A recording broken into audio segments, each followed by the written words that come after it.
আমার মতন একজন একজন মিডল ক্লাস, একজন সাধারণ মেয়ে ওনার জীবনে থাকলো কি থাকলো না সেটা নিয়ে উনি কেন ভাবতে যাবেন? তাতে কেন ওনার কিছু যাবে আসবে? না না না, আমাকে ভুলে যাওয়া যায়, খুব সহজেই ভুলে যাওয়া যায়। উনি তো তবু পর গইরা দিদি, কিন্তু তোমার নিজের লোকেরা তোমার সঙ্গে যেটা করলো সেটা মেনে নেওয়া যায় বলো তো? সেটাই তো, ঝিলে দিদিমণি সব কিছু জেনে শুনে তোমাকে নিজের বাড়ি থেকে কি করে বার করে দিল? যে দিদি কোলে পিঠে করে মানুষ করলো তাকে কোন মুখে বেরিয়ে যেতে বলে? অকৃতজ্ঞ। তোমার বোনটার মধ্যে এতটুকু মনুষ্যত্ব নেই গো দিদি। থাক না ওর কথা। না ইরা দিদি, তুমি এসব মেনে নিতে পারো, কিন্তু আমি সহ্য করতে পারি না, বিশ্বাস করো আমি পারি না।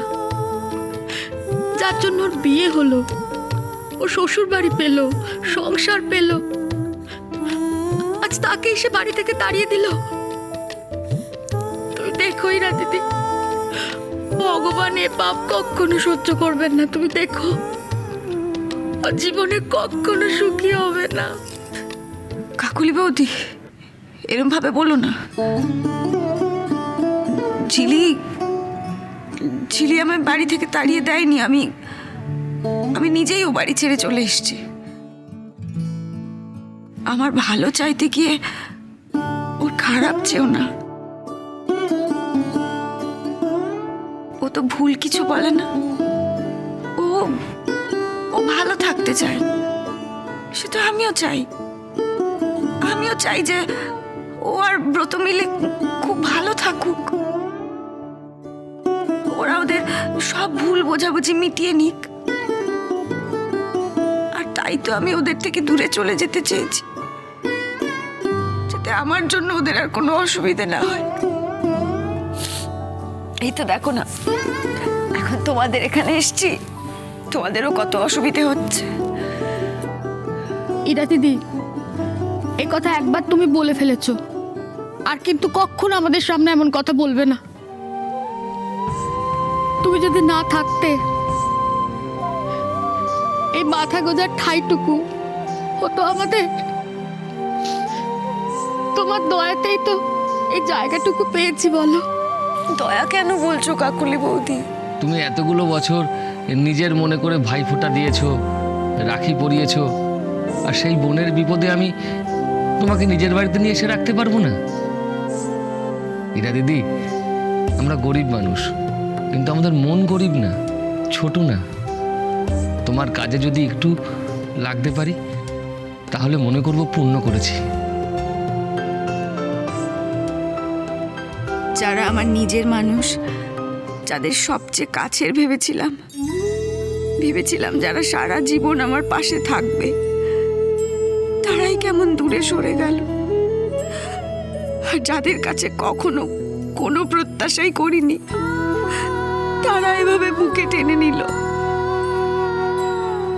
ইরা দিদি, আমার কি মনে হয় জানো, গত জন্মে না তোমার সঙ্গে আমার ঠিক কোনো একটা সম্পর্ক ছিল। তা নাহলে কাল ওইভাবে তোমার সঙ্গে ওই বাসে কেন আমার দেখা হবে বলো তো? কিন্তু আমি এখন কি করব কাকুলি বৌদি? আমি কোন দিকে যাব, কোথায় যাব সেটাই তো বুঝতে পারছি না। কোথাও যাবে না দিদি, তুমি আমাদের সঙ্গে এখানেই থাকবে। কোথায় যাবে তুমি? ইরা দিদি, ভেঙে পড়ো না, তোমাকে দেখি তো সাহস পাই। তুমি ভেঙে পড়লে চলে? জীবনে চলার পথে এরকম ওঠাপড়া তো থাকেই দিদি। আমি নিশ্চিত তুমি ভেঙে পড়ো না, সব ঠিক হয়ে যাবে। তোমার মতো ভালো মানুষের কখনো খারাপ হতে পারে না। ভগবান তোমার পরীক্ষা নিচ্ছেন, তোমাকে আরো শক্ত করবেন বলে। কষ্ট সহ্য করার ক্ষমতা যে সবার থাকে না গইরা দিদি। সব বিপদ কেটে যাবে দিদি, দেখো সব ঠিক হয়ে যাবে। ঠাম্মিদের জন্য বড্ড মন খারাপ করছে জানো। ঠাম্মি সকালবেলা প্রেশারের ওষুধটা খেয়েছে কিনা কে জানে। টাম্পুটা আজকাল না আমাকে ছাড়া একদম খেতেই চায় না। নিশ্চয়ই খুব বায়না করছে ছেলেটা। আর ছোটি, আমি না থাকলেও সময় মতন পড়তেও বসবে না। দাদাভাই বোধহয় মন খারাপ করে বসে আছে জানো। কেঁদো না ইরা দিদি, চুপ করো। সে তো হবারই কথা, তবে ওরা তো সবাই একসাথে আছে এরা দিদি, ওরা ঠিক থাকবে। তুমি ওদেরকে নিয়ে অত ভেবো না। দিদি, তোমার মনটা তো এখন বড্ড অস্থির হয়ে আছে। আমার একটা কথা শুনবে দিদি? বলছিলাম বিকেলে তোমার শরীরটা একটু ঠিক হয়ে গেলে আমার সঙ্গে একটু মন্দিরে যাবে। মন্দিরে? আমি জানি তুমি মন্দিরে যাও না, ঠাকুর দেবতা নিয়ে তোমার অত মাতামাতি নেই, কিন্তু তুমি বিশ্বাস তো করো দিদি। তাই বলছিলাম তুমি যদি মন্দিরে যাও তাহলে মনে হয় তোমার মনটা একটু শান্ত হবে দিদি। তুমি সবাইকে যে কথা বলতে পারছো না, হয়তো ঠাকুরকে বলে তোমার মনটা একটু হালকা হবে। ঠাকুর নিশ্চয়ই তোমায় পথ দেখাবেন দিদি। যাবে?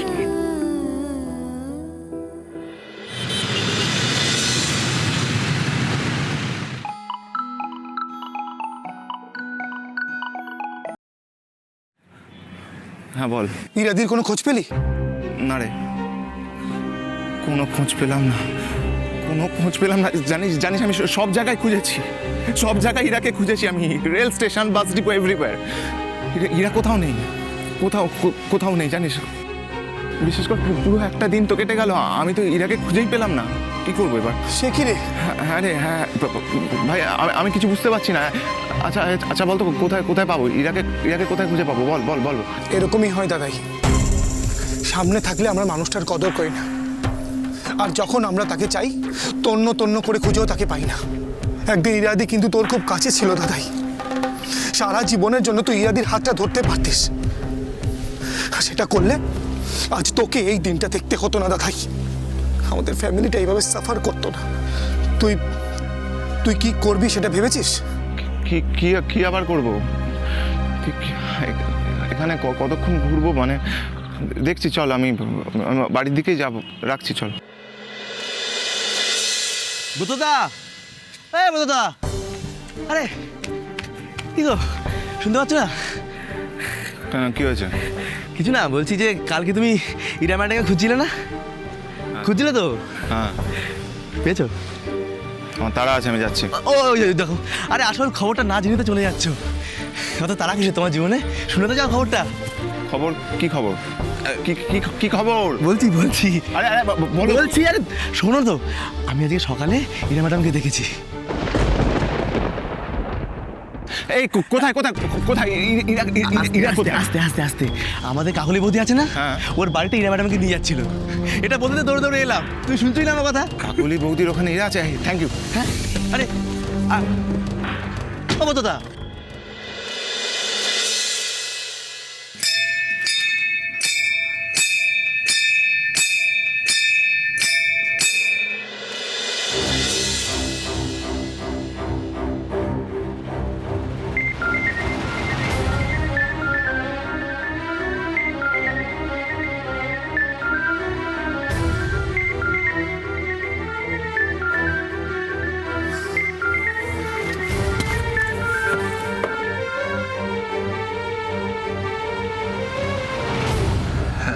হ্যাঁ অভিক, বল।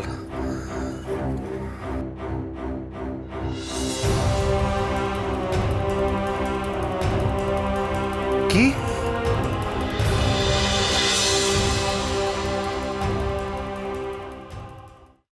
ইরাবতী অনেকক্ষণ আগে বাস থেকে নেমে গেছিল। দেখ, এবারে আমাদের ইরাবতীকে খুঁজে বের করতে হবে। আপনি যেখানেই থাকুন না কেন, আমার লাইফে আপনাকে আমি ফিরিয়ে আনবো। ইরাবতী, চুপ কথা